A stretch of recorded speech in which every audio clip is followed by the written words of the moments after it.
Edition of the Jaipur Literature Festival, protected by Dettol, Banega Swasth India at the front lawn.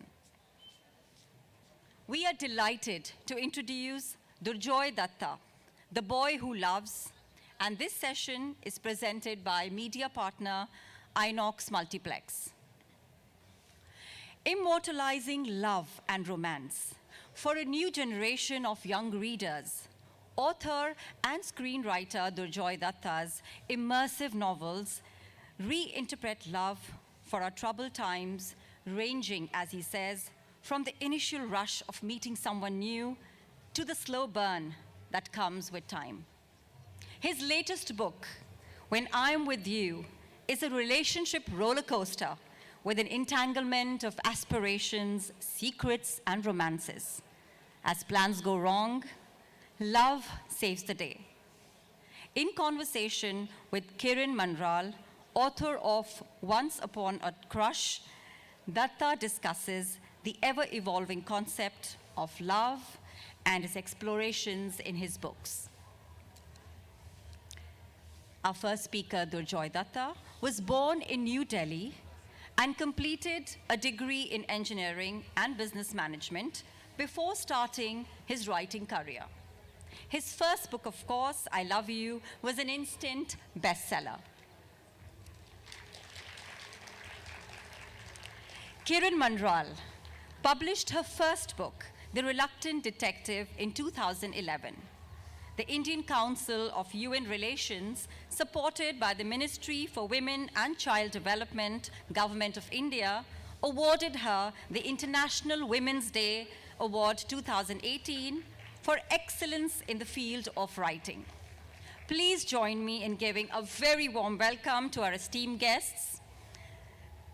Here we have Durjoy Datta in conversation with Kiran Manral, the boy who loves.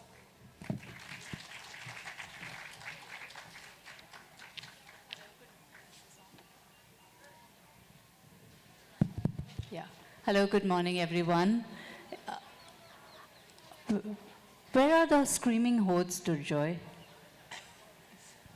When Durjoy is anywhere, I always see hordes of girls, women around screaming their love for him. Where's the screams, girls? Yes, that's more like it. I told you I was going to embarrass you.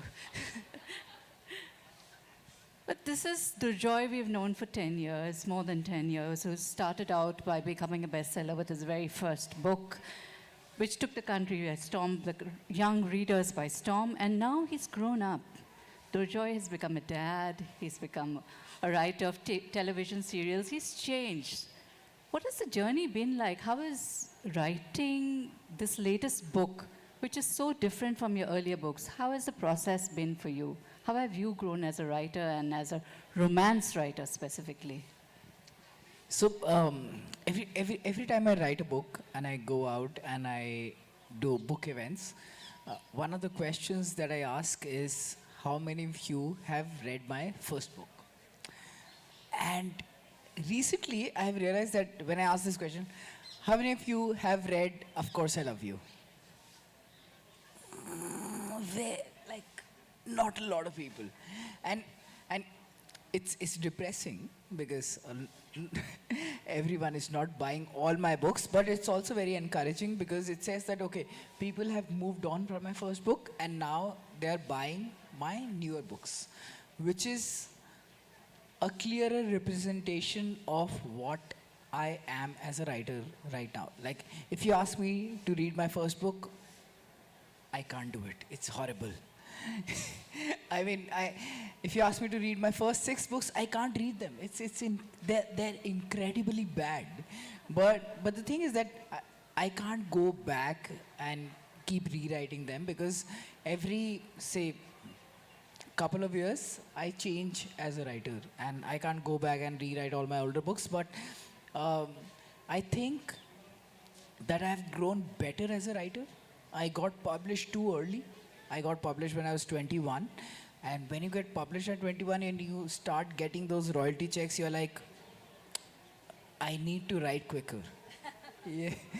So that's a trap that I got sucked into, and I was like, I need to write more books and more books and more books. And I did not have that time to sort of make that jump into becoming a better writer than I already was.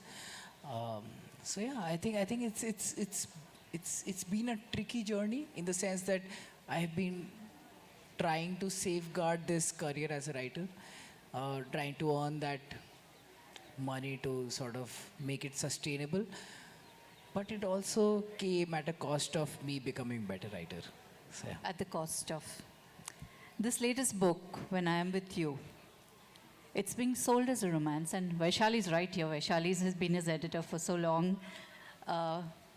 It is a romance, but the romance is incidental, I feel. I think romance, you have grown out of romance per se. It's more social commentary. There are so many social issues that you address in the book. Everything from vegetarianism that landlords insist on, to single motherhood, to the latest thing about cryptocurrency.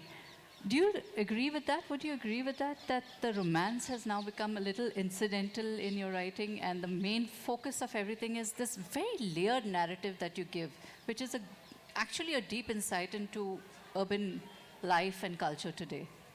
So romance has become incidental to my book since a very long time. Okay. So I think it's been 5 or 6 years that I've been writing books that are about different things, but to sell it, we have to sell a spine which says that it's romance, right? I don't think. I mean, it's my strong point is romance.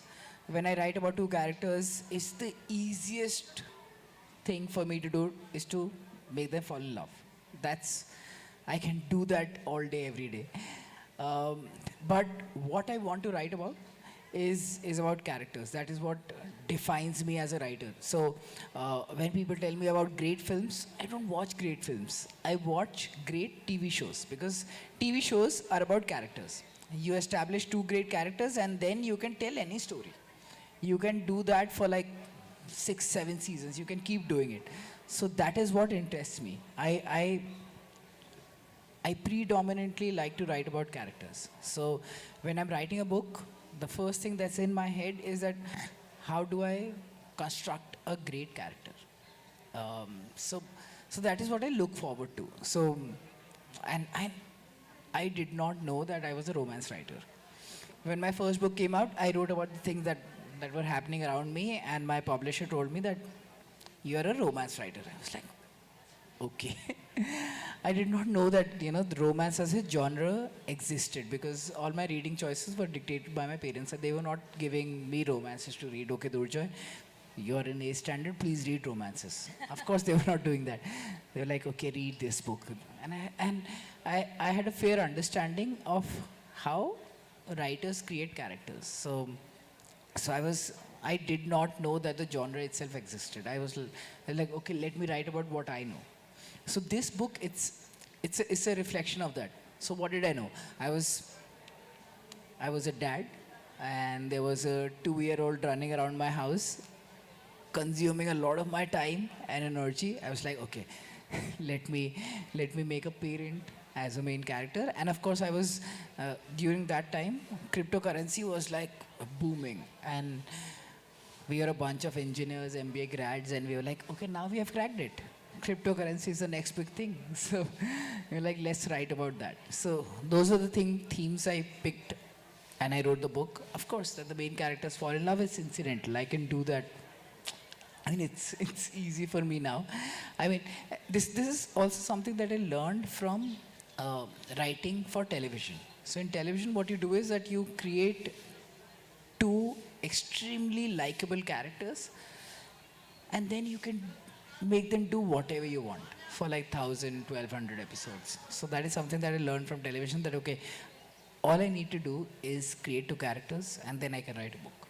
So, Your characters are, of course, likable, but they're also flawed, and there's also a lot of trauma that you've given both of your characters, not just this. And I think in your previous books also, there's the tall, strong, and handsome is not necessarily all good within. He's suffering. There is a lot of background, and there's a lot of conflict, and there's a lot of gray. I won't give any spoilers here, but there's a lot of gray to the character. So, did you ever feel that is a kind of risk when you're writing something where you want the reader to fall in love with the character, the dichotomy that possibly this person has done something that might not be quite that palatable? I think I did that because I did not know how to write a book. I was like, okay, I've written, I have a story in my head. I want to tell this, but I also want people to sympathize with this character. So, you know, once you start working in television, the first thing that any television person will tell you is write a FLW of that character. Now, FLW means that flaws, L I forget, W, I don't know, B stands for foundation, W stands for wound. And I was like, I have been doing this for a really long time. And I did this instinctively that, you know, you only like a character if he or she has like a checkered past. That he's dealing something that is slightly complicated. And I did this instinctively. I think a lot of it comes from storytelling itself. When you, I mean, you're meeting your friends, you're telling them a story, and they're not interested. You start embellishing it with fiction. You're like, nahi, aisa nahi hua tha, aisa hua tha. You start lying. So I think a lot of my writing comes from that, to just trying to entertain whoever is listening to my story. It does not need to be real. It can be fiction. You are just making stuff up. You're just lying to them to just garner their attention. It's only later that I realized, okay, oh, so you need backstories to characters to make them sort of likable. So all of my earlier writing was touch and feel. Let me just see how this character feels now. I did not expect my first book to get published. I was like, I only wrote my first book because we are a bunch of bloggers, and everyone used to be like, you should write a book, you should write a book. And I was the youngest of the lot, so I was like, yeah, they must be right. And I wrote the first book, and I think a lot of it was, let me just see what the audience likes. And the audience likes a heavy backstory. I mean, something that gives them a lot of pain, etc., etc. And yeah. Talking about the audience and the readers, Durjoy, from the time you wrote your first book to now, they've grown up too. You have now changed from, you know, the image that was there of you. Now you're Avantika's here, and there's a lovely baby girl who's on your social media. You've changed, you've become a family man. What about your readers? Have they also changed, grown with you, or is it, you know, the same cohort of readers who are still reading you, that age group? So I'm extremely pessimistic. Extremely pessimistic. So when I'm looking there, I'm not looking at people who are there. I'm looking at the empty chairs. I'm like, why? So in my head, you know, COVID happened and people stopped reading books, and I came out with the next book. I was like, let's do this book tour, and let's do this in spite of the fact that no one's going to come. Because, you know, my readership has grown up. They are not reading books anymore because they are on Instagram Reels. And it's because I am on Instagram Reels. Like, when I go on Instagram, I just keep swiping for the next 2 hours, and I can't do anything else. I'm like, if I am doing this, of course readers are doing this as well. No one is reading books. But then I did this book tour, and every city that I went to, there were a lot of new readers. And this is a question that I ask every new reader, that which is the first book they read. And a lot of people come with a book that has come out in the last 3-4 years. So I've realized that a lot of people have junked sort of Instagram, etc., and they have turned to books. So I don't think that I have managed to sort of, I have not sort of converted my old readers into people who still read my new books, but I found new readers. So when I go there, I'm like, okay, you are 16. My first book came out when you were a newborn. So you are definitely not my old reader. You're a new reader. So, I mean, it's a double-edged sword, right? You lose your old readers, but you find new ones. Absolutely. And even over the years, I think romance as such, and what romance used to be and what it is today with the advent of social media, that's changed as well. What are the changes you've seen in how people are wooing each other and what romance is perceived as today? Swipe left, swipe right generation. I mean, it's a very it's a very tricky situation for me as a writer because I'm not a part of that world anymore. So I'm not, of course, on any of these apps, and I'm not swiping right or left, etc. But I think, apart from the fact that you have a lot of choices when you go on a date, the behavior sort of remains the same. You're still trying to woo that guy or that girl, so that behavior doesn't change, right? Of course, you have a lot more options, but I think the underlying rules of dating or relationship, they have pretty much remained the same. It's not like if if you are in a new relationship, you'll conduct most of your relationship over text. You will still call that person. You know, that is what I keep reminding myself that, okay, who was I when I was in a relationship? I used to call that person and talk for hours. That still remains. Of course, now you can swipe left, swipe right. You have a lot of options, but the underlying foundations are pretty much the same. Yeah. There's a very interesting anecdote that I read when you took your first book cover to a bookstore seller. And he said that this looks like a greeting card, but aajkal greeting card kaun kharidta hai? And you thought to yourself that that could be me, irrelevant. Do you think greeting cards and romance will ever be irrelevant? Greeting cards, of course, we woo in different ways, but romance as a genre, do you think that will fall by the wayside? So see, a couple of things that I've heard since the beginning of my career, of my writing career in 2008, is that books are dead. In 2008, when I started writing books, they were like, no one is reading anymore, books are dead. In 2023, everyone is still like, books are dead, no one is reading anymore. And I used to believe in all those things when I was younger. This incident, what happened was that I went to a distributor just to get a sense of who's reading my books. And he was like, remember, there were greeting cards. I was like, yeah, I remember. And he was like, one day they were, and the next day they weren't. And what he meant was that your book covers look like greeting cards. But the way that I perceived it, I was like, okay, one day your romance books are there, tomorrow they won't be. And I was like, why would he say that to me? But then I realized, these are, okay, so I don't write romance because I think they would sell. I write about characters and they eventually fall in love, so that's good for me, and that's how they targeted that, okay, this book is a romance. But for me as a writer, I don't think that, okay, this genre is working, so I should write in this genre. Doesn't it? And it's sometimes when people who don't write, they come up to me and they tell me that, okay, this genre is working a lot, you should write in it. It's an impossible task.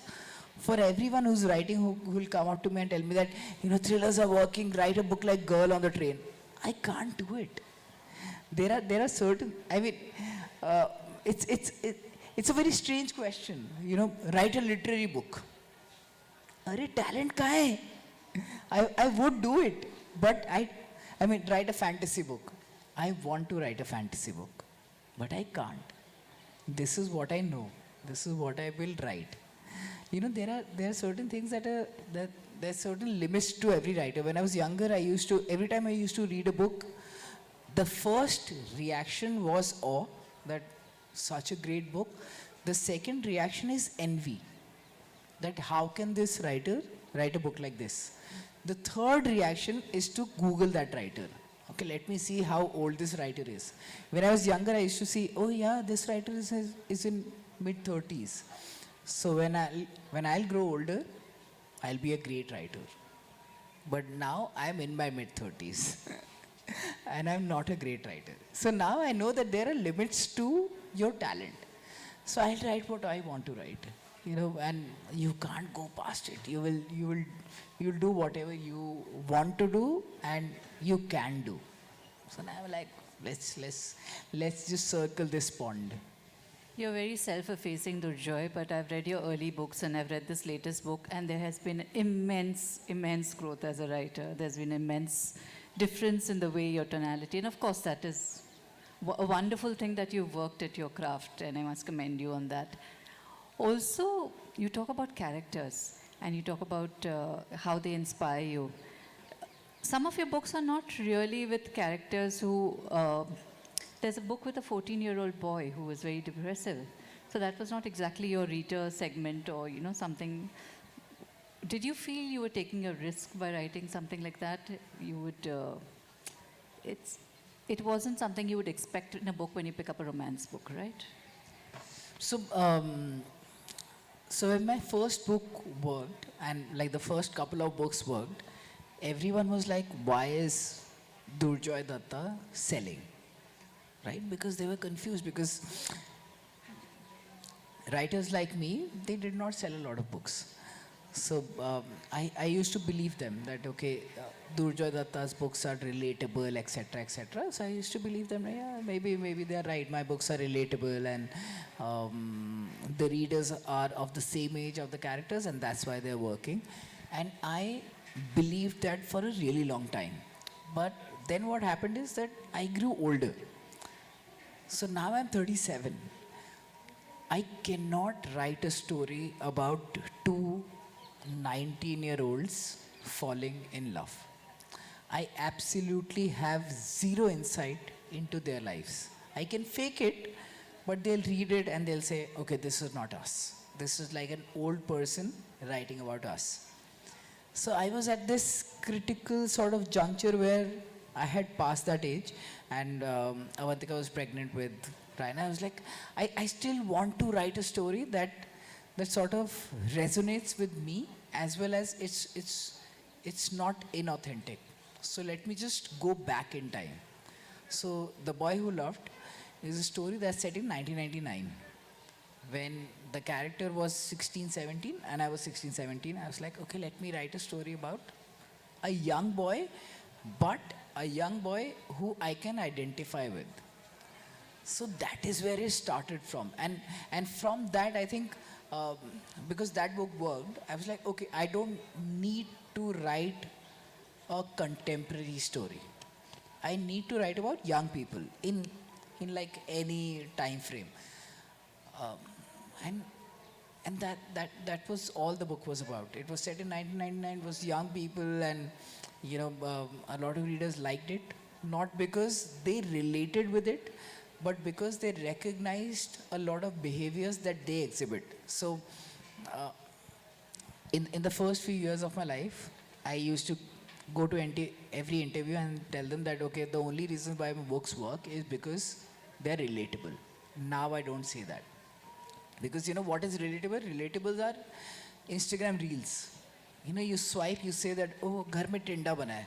Very relatable, right? Books are not that. Books show some part of recognizable behavior. Like when I read a book, I'm like, I have not exposed this part of my character to anyone else, but this writer knows. It's a surprise that, okay, no one knows this about me, but this writer knows. So books are supposed to make you feel sort of less alone. So now I don't say that my books are relatable. They're not relatable. I'm a 37-year-old writing for 19-year-olds. So no longer a relatable writer. Some part of it continues to be relatable, and that's why they keep reading your books, of course. Also, you've changed your. Has social media been a boon or a bane? Because you are very active on social media. You've chronicled, of course, Avantika as an influencer in her own right. But we see Durjoy and we see Avantika, and everyone tracks your life. We were just in the green room just now, and little girls came in to say that they follow you on Instagram. And how difficult is separating the personal and the public for a person like you? How much do you decide to put out there? How much do you decide not to? What are the filters that you impose on your own public persona on Instagram?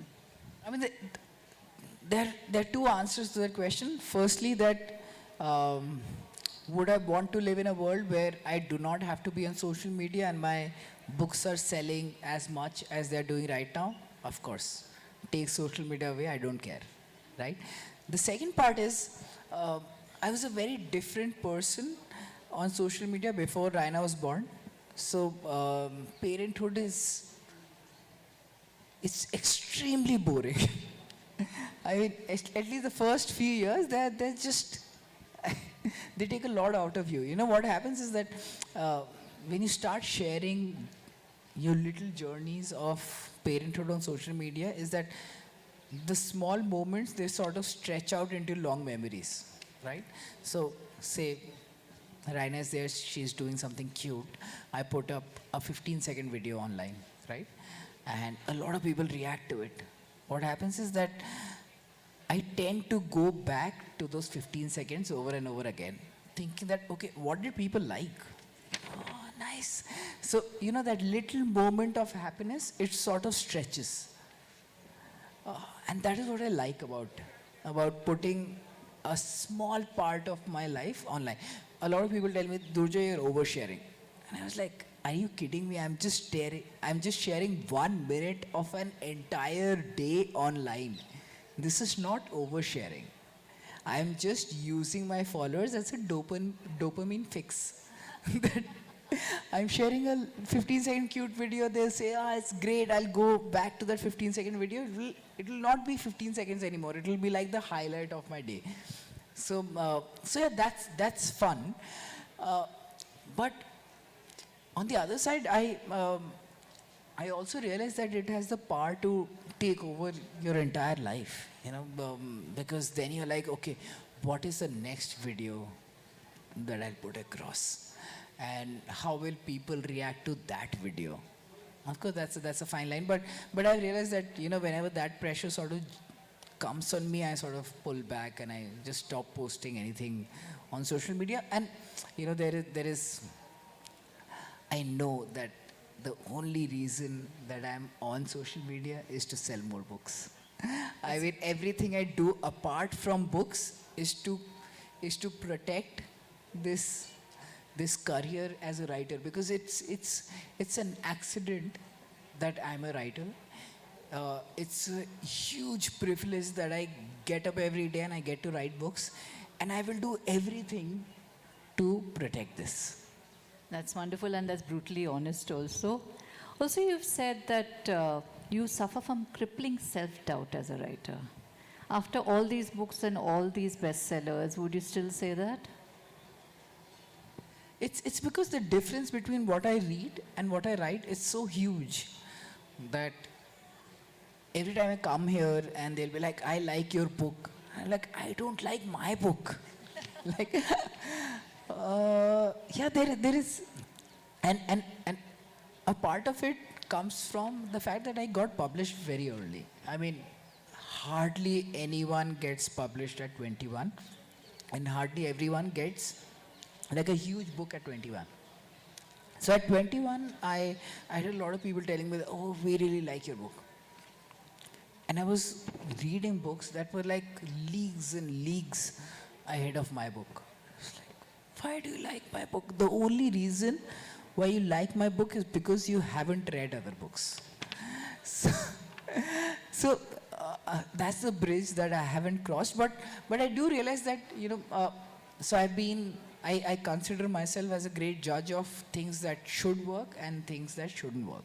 So when I read my books, I'm like, they might not be great, but they will still resonate with a lot of people.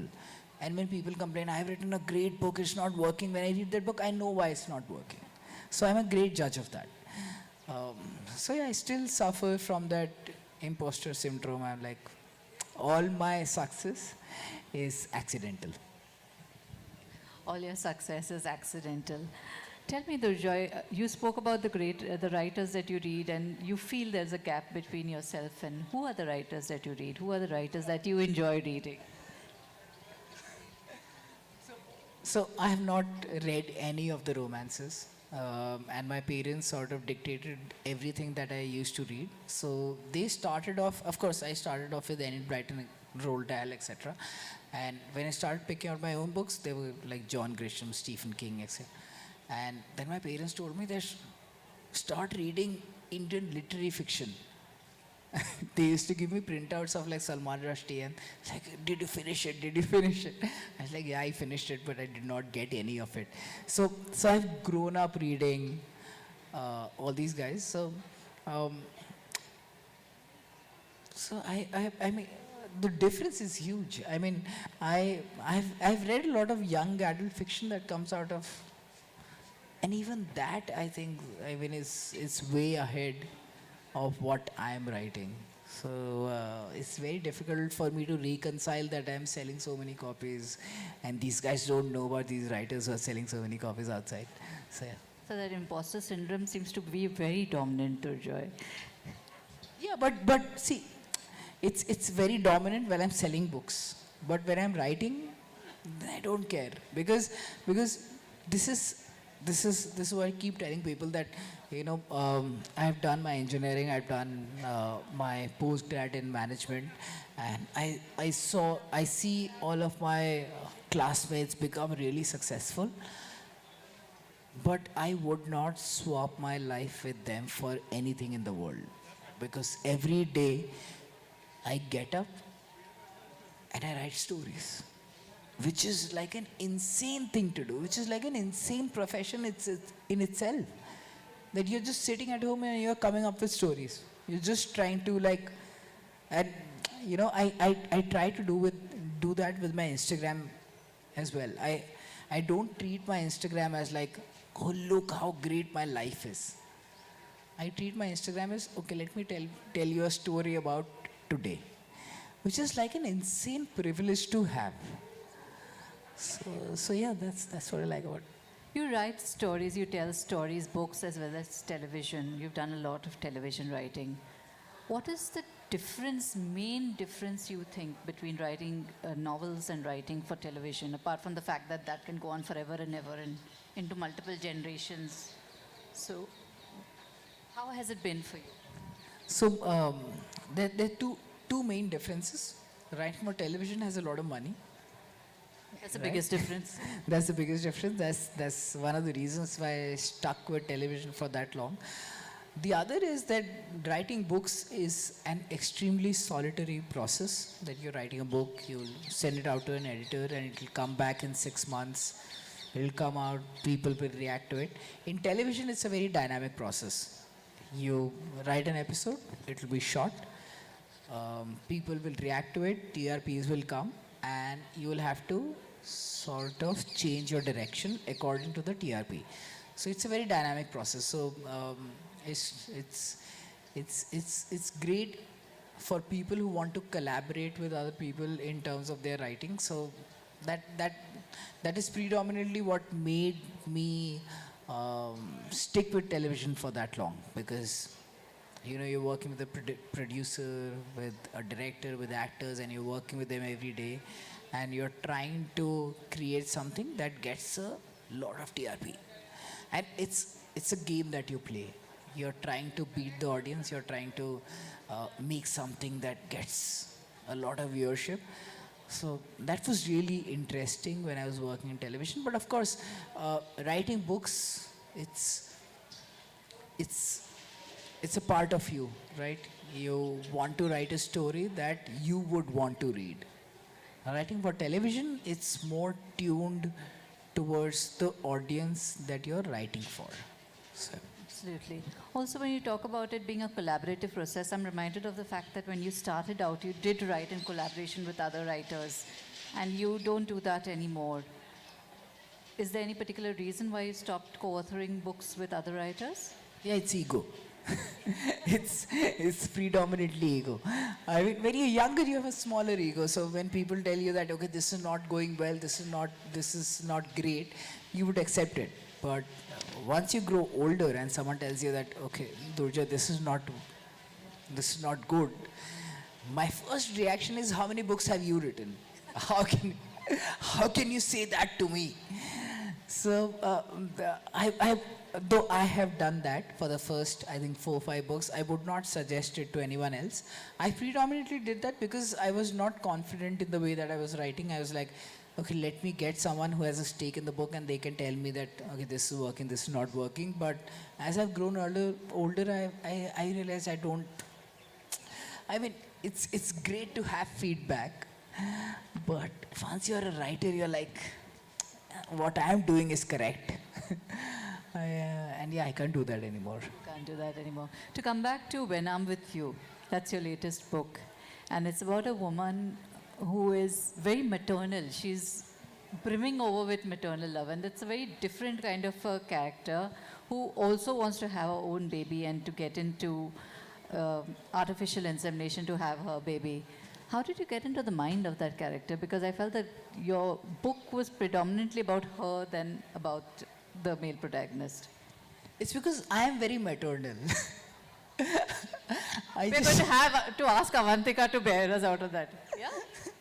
True? Okay. You know, it's it's extremely strange because before Raina, I have my nephew and my niece, and I used to keep looking at my sister and I was like, why did you have kids? they're I mean they're the kids are horrible, man. They destroy a part of your life. But when Raina was born, I did nothing in that process except those initial moments. But when she was in my arms, I was like, I did this. Absolutely. And I fell in love like irrevocably. I was like, this is the best part of my life. And see, and I really believe that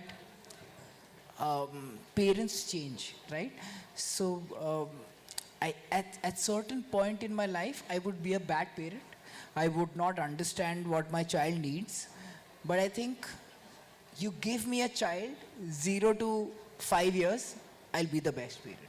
You give me anyone's child, I'll be incredible with it. Because I just have it in me. So when I saw her, and I was like, yeah, this is the cutest baby. And this is what I keep telling people as well, that if Raina wasn't cute, I would be a different parent. But oh my God, I'm obsessed with her. And it happened the moment she was born. I was like, kitna cute hai yaar ye bachcha. But on the hindsight, I also realized that, parenthood takes a lot out of you.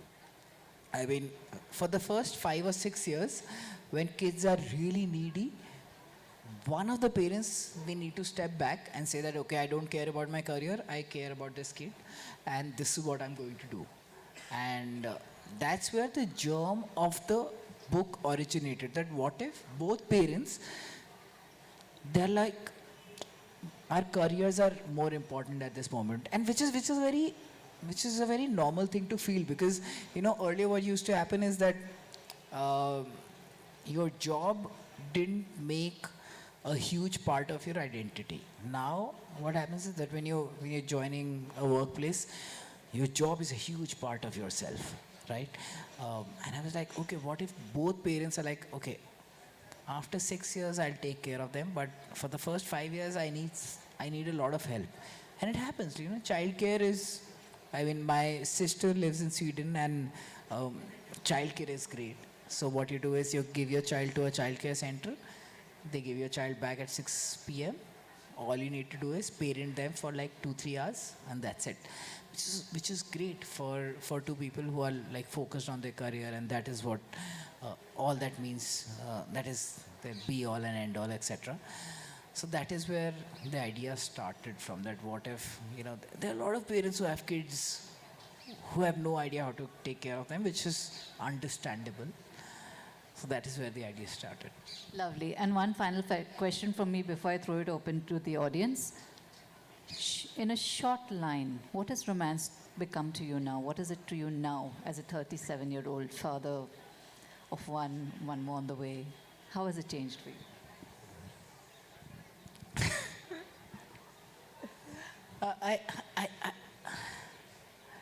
I think I think of it in the sense that if you can still be a boyfriend and a girlfriend, even after you're married and you have kids, etc., I think you're there. Brilliant. Brilliant. Throwing the floor open to questions. Hands are going up. Can we have the mic, please? Yeah.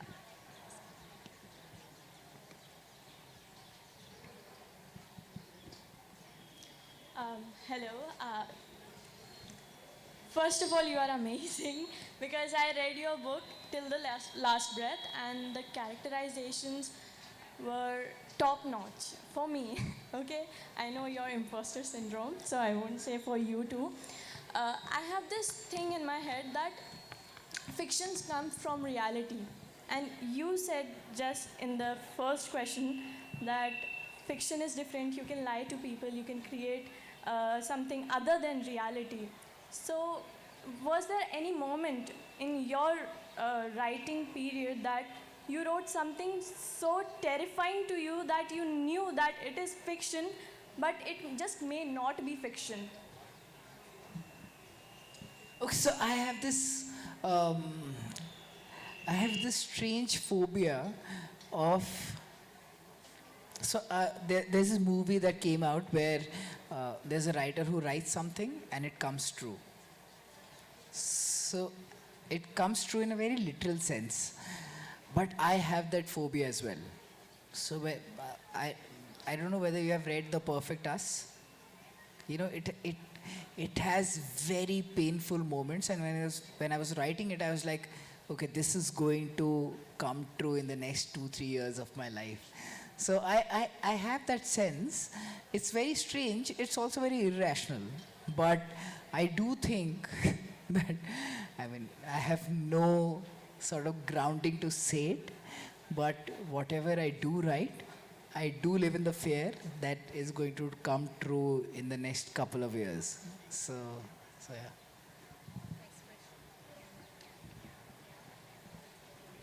Hi Durjoy, this is Chitrangi, your fan since forever, and I've been reading your books. But perhaps I'm deviating from the literary path, but I would like to ask a sort of a personal question to you. You openly, post on social media that you are a stay-at-home dad and you are so proud about it. I just had a baby 2 months back and my husband also supports me so much. This is why I'm here. This is actually my first outing after having a baby. But the thing is that there's so much social stigma around it. Whether it be family or neighbors or, everybody around us, they're like, no, you are, more appropriate to take care of a baby. You are the better person. You should be with the baby more rather than my husband. So I just want to ask you, did you also feel the same? Or, if you did not, but probably you would, I'd like to, say some positive words about it. It's perfectly okay to be a stay-at-home dad as well and, just help out your wives with your babies. First of all, congratulations. Thank you so much. I hope your baby does not have colic. Yes, she does. She does. She does? She's a colic baby. Been there, done that. See, one of the biggest scams that men have propagated and women have propagated as well is maa to maa hi hoti hai. That there are things that only a mother can do and a father can't do. That's the biggest lie. It's a baby. A baby does not know the difference between a mom and a dad. like aspirants, as like a husband and wife, all you need to do is keep that baby alive for like a year and a half. That is your only job. And they don't care whether what gender that baby is. I think I leaned into fatherhood so heavily is because I knew that ये सब बकवास है.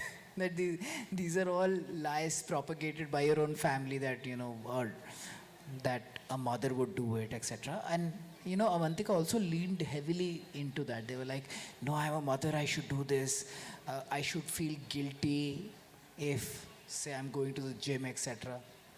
You know, I was extremely happy staying at home and taking care of my baby. I mean, I cannot give you an advice that will overturn what people around you say, but I think everything that you think about raising babies is just social conditioning. I mean, there's a book that I read when I had Raina. It was called Raising Up Baby. You know, it's by an American who moved to France, and she wrote a book about how to raise kids. She realized that these are two opposite schools, where the French school sort of thinks that kids should be raised by childcare centers. Parents have literally no role to play in it. So I don't know what to say to you. Last two questions. भाई साहब आगे first row पे. Hi, Durjoy. Thank you so much. I think it was really great listening to you.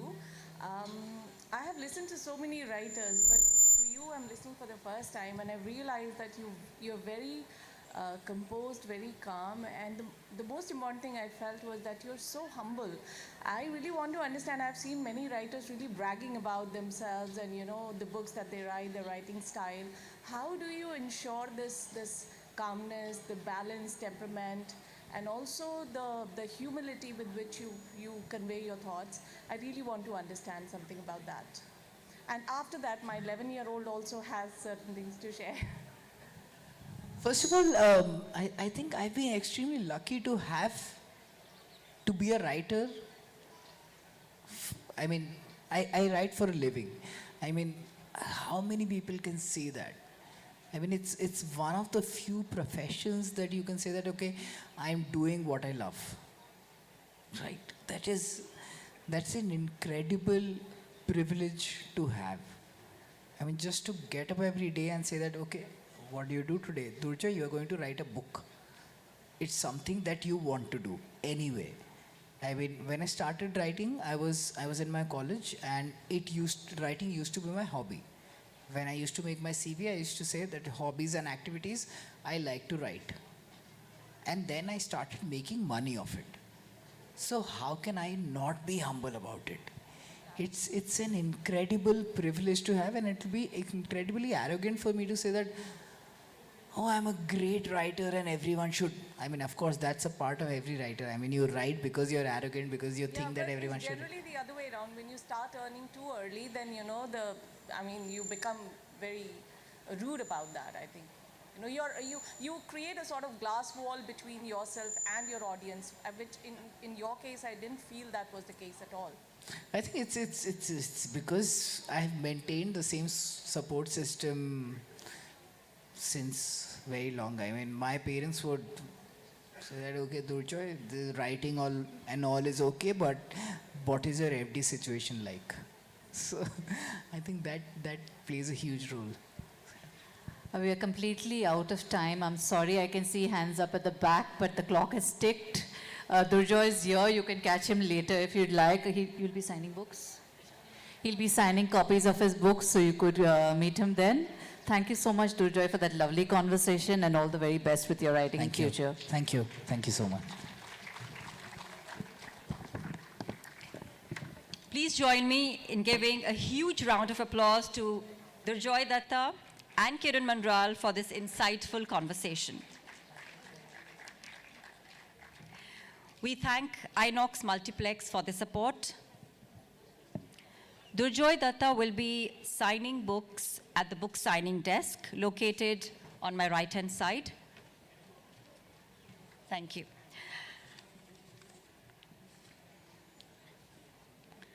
A couple of announcements. To get the best possible festival experience, you can purchase Friend of the Festival package, which gives access to exclusive events, lavish lunches, and a luxurious lounge at the Jaipur Literature Festival.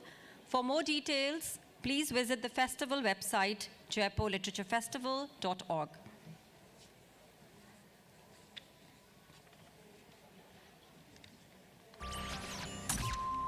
And do book tickets for the Jaipur Music